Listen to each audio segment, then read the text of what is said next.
Hello mga mare, kamusta? Tara at samahan nyo na naman kami sa simpleng pamumuhay namin dito sa Angono, Rizal. Ito nga palang video na to ay nung nakaraan linggo pa at talaga nga naman ngayon ko lang inedit ay grabe at pagkatamad namang babaeng iri. Nung mga nakarang araw kasi ay nabisi ang kumari nyo tapos itong ulo ko ay ilang araw din na masakit kaya naman wala talaga akong kagana-ganang mag-vlog. Dahil may tira nga kaming ulam nung gabi kaya naman ito at pinainit ko at ito nga rin ang aalmosalin ko. Tapos kinuha ko na rin tong lagayan ko ng Ricardo dahil magagawa nga ako ng ginger tea. Mula na nagka-UTI ako mga mare ay tinigil ko na nga talaga ang pag-inom ng kape. Itong pag-inom ko ng luya ay paminsan-minsan ko nga lang to iniinom sa umaga at kung minsan naman ay maligamgam na tubig. Mas gusto ko talaga na pinipit-pit itong luya kahit nga pag nagluluto ako ay talagang pinipit-pit ko itong luya. Wala lang, trip ko lang mga mare. Habang hinihintay ko nga yung tubig na mainit na sinalang ko ay ito't umupo nga lang muna ako para nga magmuni-muni. Ang ganda kasi ng sikat ng araw ng umaga na to kaya naman ayan at humarap nga ako sa bintana para nga i-refresh itong utak ko. At nang gumulo na itong pinapainit kong tubig ay ito't nilagay ko na nga dito sa aking baso. Hindi na kong inumin itong ginger tea na ginawa ko bago nga ako nag-almusal mga mare. Hindi pa nga pala ako nagbubukas ng pintuan namin dyan dahil itong makukulit kong alaga ay magsisipasukan nga. Tapos yung isa kong alagang pusa na kulay brown ay hindi na nga talaga gumaling sa pag-LBM kaya naman sa labas ko na lang talaga siya pinapatulog. At isa nga yun sa paborito kong pusa kaya naman talagang stress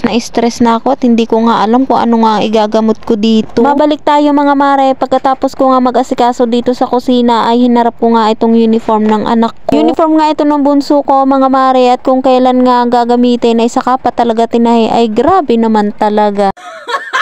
Nagprito nga lang ako ng itlog dyan mga mare at yun nga ang inulam ng mga anak ko. Minsan talaga ay hindi na ako nakakapagluto ng ulam sa pananghalian kaya naman puro prito-prito na lang talaga ang naiuulam ng mga anak ko. Tapos tinatanghali pa ng gising ang kumari nyo, malayo pa yung talipapa at mainit kaya naman tinatamad talaga akong maglakad. Habang nagliligpit nga ako dyan mga mare ay may dumating nga sa akin parcel at ito nga yung matagal ko nang iniintay. Na-order ko nga to sa Black App as usual, pay later na naman ang pinabayad ng kumari nyo. Matagal na ngang walang ginagamit na fan itong anak ko at yun ngang maliit na fan ang pinagtitiisan niya. Yun nga kasing ginagamit niyang clip fan ay nasira nga mga mare at ilang beses na talaga akong bumili at talagang laging nasisira. Kaya naman ito na lang talaga ang naisip ko na bilhin at sana nga ito magalto mga mare. Ewan ko ba talaga dito sa anak kong panganay at kung anong gamit ang ginagawa sa clip fan at talaga nga naman laging nasisira. Tagal ko nga inassemble tong fan na to mga mare at hindi ko nga matukyan-tukyan kung paano nga i-assemble. Ewan ko ba mga mare may manual naman at sa sobrang excited nga ng kumari nyo ay nakalimutan nga niyang gamitin kaya naman ayan at hinula-hulaan na nga lang niya kung paano nga ayusin. At nang maayos na nga mga mare ay ayan at tuwan-tuwa nga ako at kahit saan mo nga lang siya ipatong ay pwedeng-pwede nga dahil nga may stand nga siya. Kinahaponan naman mga mare ay naisipan ko nga pumunta ng dali at ito nga bumili nga ako ng manok. Ang ginawa ko nga lang luto dito mga mare ay adobong matanda, nilagyan ko lang ng patis at konting suka. Nang maluto na ay nauna na akong kumain tapos tinanong ko nga itong mga anak ko kung kakain na tapos itong bunso ko ay sumabay na nga sa